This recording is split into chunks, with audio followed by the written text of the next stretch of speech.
बिस्मिल्लाहिर्रहमानिर्रहीम अस्सलाम वालेकुम। Welcome to all students. मैं हूं आपका टीचर मोहम्मद अफजल वकार और आप देख रहे हैं मेरा यूट्यूब चैनल वकार इंस्टीट्यूट। ये हमारा टॉपिक है Newton's divided difference interpolation formula. तो ये इसकी डेरिवेशन मैं आपको करवाऊंगा। ये यहाँ से स्टार्ट हो रही है, तो ये कहाँ तक है मैं आपको दिखाता हूँ। हमारे पास ये है आपका topic Newton divided difference interpolation formula can be written as. तो उसको हम ऐसे लिखते हैं, ये जो आपका फार्मूला राइट किया गया है।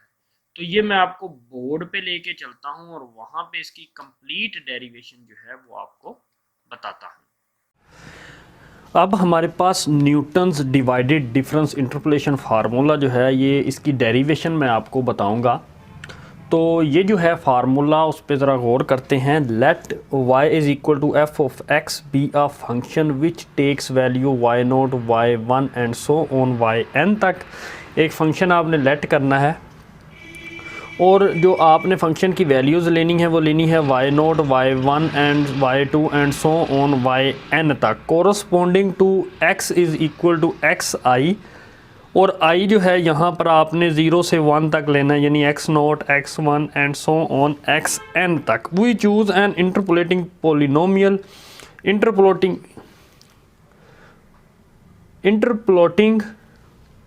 Eight x is equal to xi, i is equal to 0 1 so on n in the following form. तो इस फॉर्म में आपने लिखना है। तो आपने ज़रा गौर कीजिएगा इसको कि आपने कैसे लिखना है। y is equal to f of x is equal to a0 plus a1 जब आपने करना है x माइनस एक्स नोट करना है, प्लस a2। देन आपने यहाँ ये आपने देखना है कि यहाँ से आपने x से स्टार्ट करना है, x minus x naught plus a2 x minus x naught then x minus x1।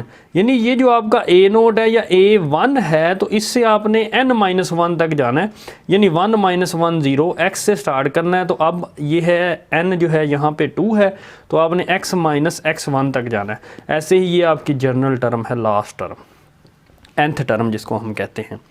तो ये आपको आई थिंक ये समझ आ गई होगी कि आपने ये कैसे लेनी है। तो यहाँ पे 10 वी हैव। अब आप ज़रा ये गौर करें कि हमने f of x note x की जगह पर पुट करना है x नोट, तो ये y नोट बन जाएगा। यहाँ पे y ऑफ x नोट या y naught is equal to आपने x नोट पुट करना है, तो अकेला y नोट ये टर्म आएगी सिर्फ, बाकी सारी नहीं आएंगी, क्योंकि वो a1 और a2 है उसमें, तो वो नहीं आएगी। देन आपने x की जगह पे यहाँ पे x1 पुट करना है, तो y ऑफ x1 बन जाएगा, या f ऑफ x1 कह सकते हैं, या हम इसे सिंपल y1 कह सकते हैं। तो आपने x की जगह पर यहाँ पर देखें x1 पुट किया। अब यहाँ पे भी x की जगह पे हमने क्या पुट करना है, x1। तो y1 है तो आपने a1 तक जाना है, जैसे y0 से हम a0 तक गए थे। तो देन जब हमने y ऑफ x2 या f ऑफ x2 हमने फाइंड करना है, या y ऑफ 2 हम इसको सिंपली फॉर्म में कह देंगे, इज़ इक्वल टू, तो हमने अब y2 तक जाना है। तो अब आपने x की जगह पर यहाँ पर x की जगह पर क्या पुट करते जाना है, आपने x2 पुट करते जाना है। देखिए इन तीनों जगह पे मैंने x2 पुट कर दिया, x की जगह पे।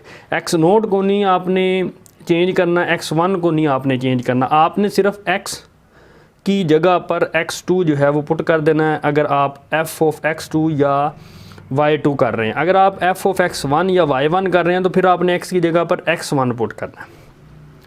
ऐसे ही जब आपने yn फाइंड करना है, तो x की जगह पर आपने क्या पुट कर देना है, xn पुट कर देना है। तो ये आपकी nth टर्म है। तो मेरे ख्याल से आपको यहाँ तक समझ आ गई होगी। तो आप देखें यहाँ पे हमने x की जगह पर क्या पुट किया हुआ है, xn nth टर्म में, yn में, ये आप देख सकते हैं। बाकी वैसे ही है।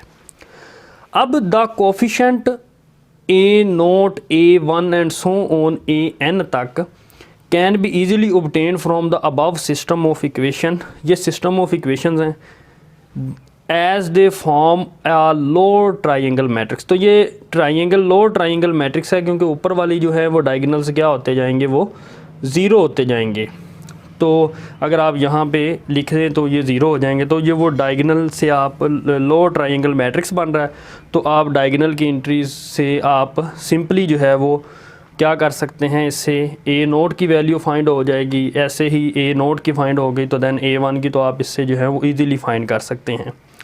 तो फर्स्ट इक्वेशन गिव्स, अब हमें ये जो फर्स्ट इक्वेशन मैं इसको कह रहा हूँ ये हमें गिव्स दे रही है y of x naught is equal to y naught या a naught is equal to y of x naught is equal to y naught. आप इसको ऐसे लिख सकते हैं, ये इससे आप देख सकते हैं a naught is equal to y naught, या इसको हम कह सकते हैं y ऑफ x नोट। तो जो सेकंड इक्वेशन है ये वाली, ये हमें a नोट की कीमत दे रही है, ये हमें a1 की कीमत देगी। कैसे, अब ज़रा देखें, ये हमारे पास है y1, तो ये a नोट जो है उधर जाके क्या हो गया, माइनस a नोट हो गया, और बाकी बच गया इधर a1 x1 और x नोट, ये बाकी ऐसे ही है। a नोट उधर चल के माइनस a नोट हो गया, तो देन ये a1 इधर ही है, ये इधर जाके क्या हो गया, डिवाइड हो गया y1 minus a naught is equal to y naught. हमने यहाँ पे a नोट की जगह क्या रख दिया, y नोट ओवर, ये आपके पास उधर जाके डिवाइड हो गया x1 x नोट, तो a1 की कीमत ये आ गई। तो ये फर्स्ट डिवाइडेड डिफरेंस भी इसी के इक्वल होता है, तो हम इसको ऐसे भी डिनोट कर सकते हैं। अब हम चलते हैं थर्ड इक्वेशन की तरफ। अब ये हमारे पास थर्ड, तो हमने a2 फाइंड करना है, ठीक है। a2 की फाइंड करते हैं हम, तो ये है हमारे पास y2, ये उधर जाके माइनस a नोट हो जाएगा ये वाला, और ये टर्म भी पूरी उधर जाके क्या हो जाएगी, माइनस हो जाएगी, और ये टर्म जो है ये इधर मल्टीप्लाई हो रही है, उधर जाके क्या हो जाएगी, डिवाइड हो जाएगी। समझ आ गई होगी आपको, मैंने ये लिखा।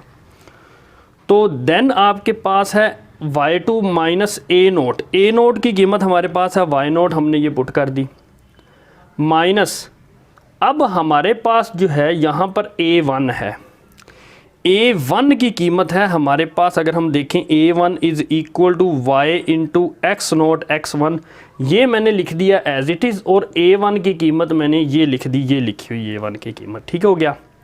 यहाँ ये स्टेप समझ आ गया।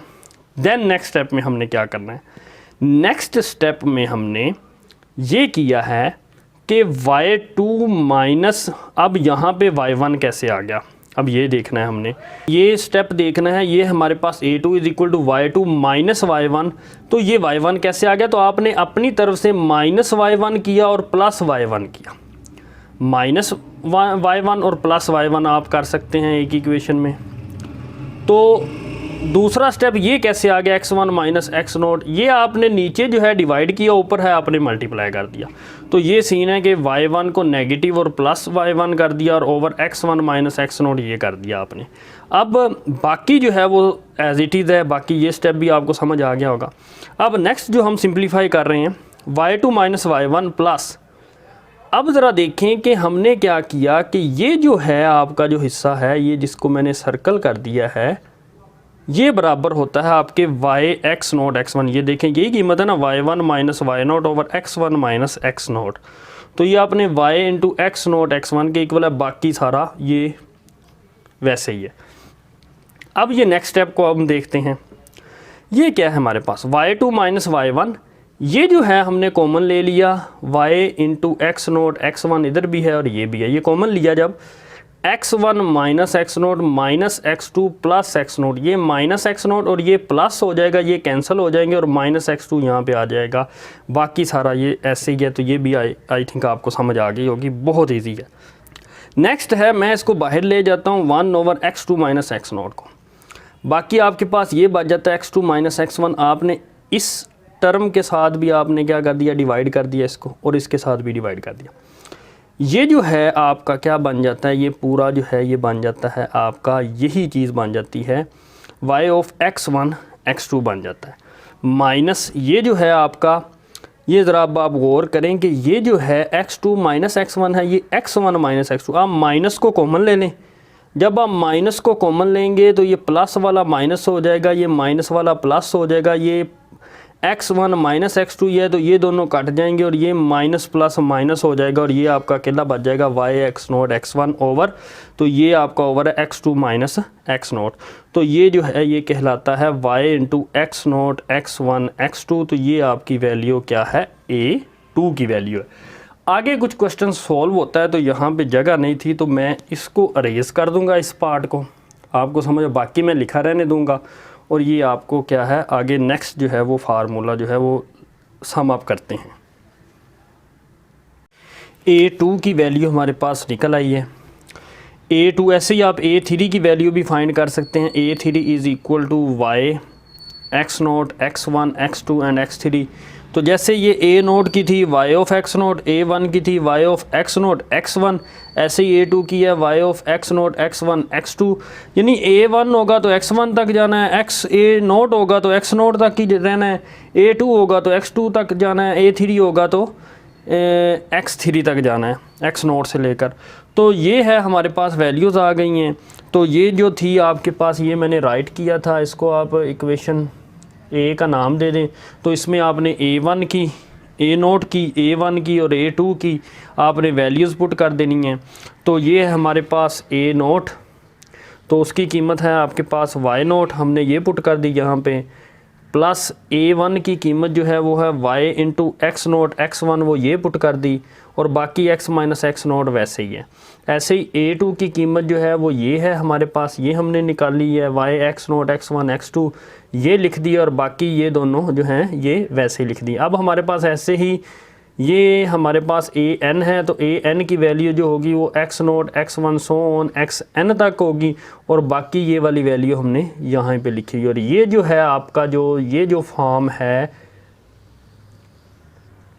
Similarly we can show that Newton divided difference interpolation formula can be written as. तो हम Newton divided difference interpolation formula को ऐसे लिखते हैं। नेक्स्ट जो है हमारे पास ये न्यूटन, ये आप ये रीड करें कि Newton's divided difference can also be expressed in term of forward, backward and central difference, they can be easily derived. तो ये जो है आगे जो है ये आपका जो है टॉपिक, ये आपका फॉरवर्ड डिफरेंस जो है आपका, ये हिस्सा फॉरवर्ड डिफरेंस का है। नेक्स्ट जो है वो पार्ट जो है आप देखेंगे, अगर आप देखते हैं वो नेक्स्ट पार्ट, तो ये है आपका नेक्स्ट हिस्सा जो है ये आपका होता है बैकवर्ड डिफरेंस इंटरपोलेशन का, ये हिस्सा है आपके हैंडआउट्स के ऊपर। तो नेक्स्ट जो बाकी पार्ट है वो आपका क्या है, सेंट्रल डिफरेंस ऑपरेटर का हिस्सा है। तो ये भी मैं आपको बोर्ड पे लेके चलता हूँ और आपको बोर्ड पे समझाता हूँ।